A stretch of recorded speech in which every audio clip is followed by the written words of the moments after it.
L'alimentation est un sujet très actuel avec la perte du pouvoir d'achat qu'entraîne pour les Européens le fait de se nourrir et les émeutes de la faim qui ont eu lieu dans certains pays en développement.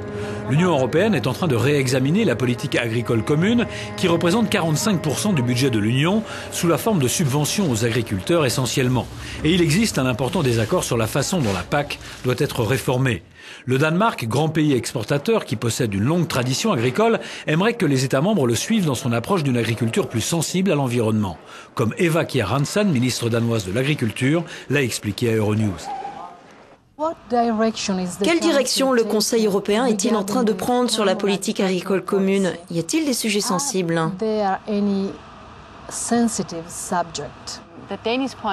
Le point de vue danois, c'est qu'il aurait dû y avoir beaucoup plus de réformes à ce sujet. Mais nous espérons que nous arriverons finalement à réaliser des changements. Pour parler des sujets sensibles, je voudrais dire que la modulation et le plafonnement des subventions sont des sujets sur lesquels les États membres ne sont pas d'accord entre eux. Donc, nous sommes toujours en train de discuter des seuils de réforme que nous pouvons atteindre et quel type d'instruments nous devrions utiliser.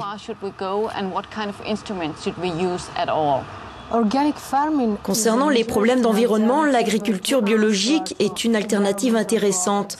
Comment expliquez-vous que ce type d'agriculture ne représente qu'un si petit pourcentage de l'activité agricole?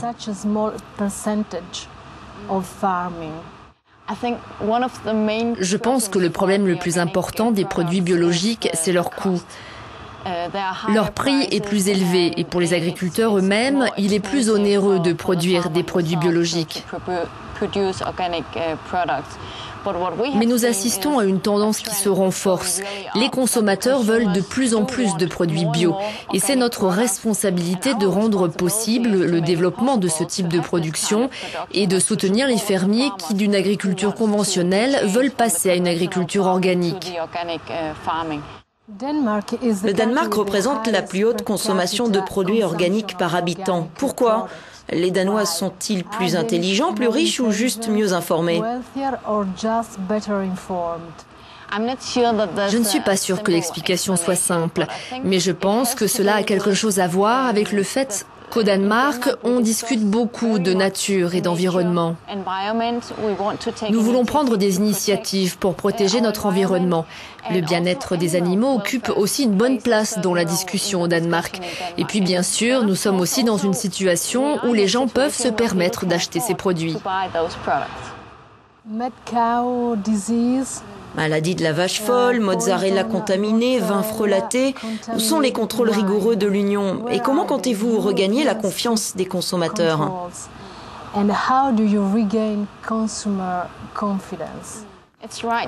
C'est une question à laquelle il faut répondre parce que nous avons vu des exemples de problèmes qui existent et dont nous ne pensions même pas qu'ils pouvaient se produire.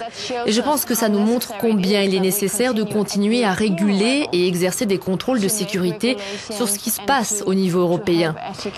Donc oui, il y a des choses qui se sont produites et cela montre qu'il nous faut faire front ensemble et apprendre de chacun d'entre nous sur la façon dont nous pouvons protéger le mieux les consommateurs.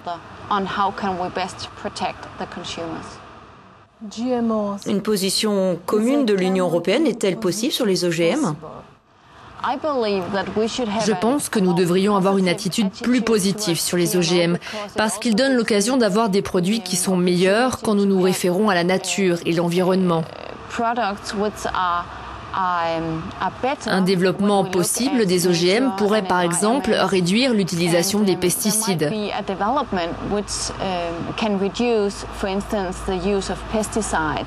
Le sujet OGM fait surgir les problèmes qui se posent en Europe pour le manque de fourrage et des coûts très élevés pour les agriculteurs.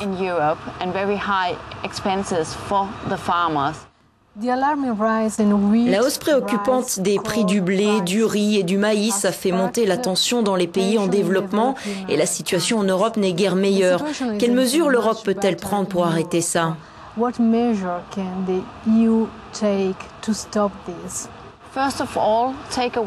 La première d'entre elles est d'éliminer les restrictions qui pèsent sur la production, comme les quotas laitiers et les surfaces en jachère, et d'exploiter à nouveau ces surfaces.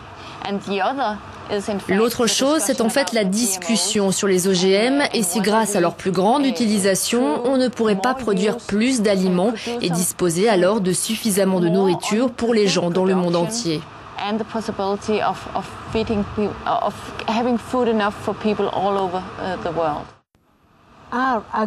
Est-ce que les subventions agricoles sont toujours nécessaires? Je pense qu'on devrait adopter une stratégie de long terme dans laquelle nous réduirions les subventions et à la place, nous utiliserions l'argent pour nous occuper des problèmes d'environnement et de changement climatique. Je crois que nous avons de nouveaux problèmes qui arrivent et nous devons nous en occuper. Et en plus, c'est une meilleure façon d'utiliser cet argent, je pense.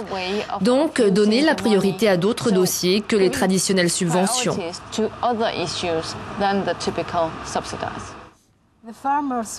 Le plus grand ennemi des agriculteurs, c'est la bureaucratie. Demander une aide financière est devenu un véritable casse-tête pour la plupart des agriculteurs. Comment simplifier leur démarche? La meilleure chose que nous pourrions faire pourrait être d'éliminer certaines subventions parce que la conséquence d'avoir beaucoup de subventions, c'est qu'elles doivent être contrôlées.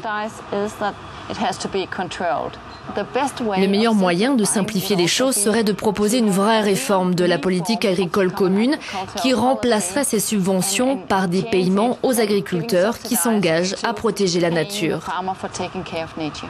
Thank you very much. You're welcome.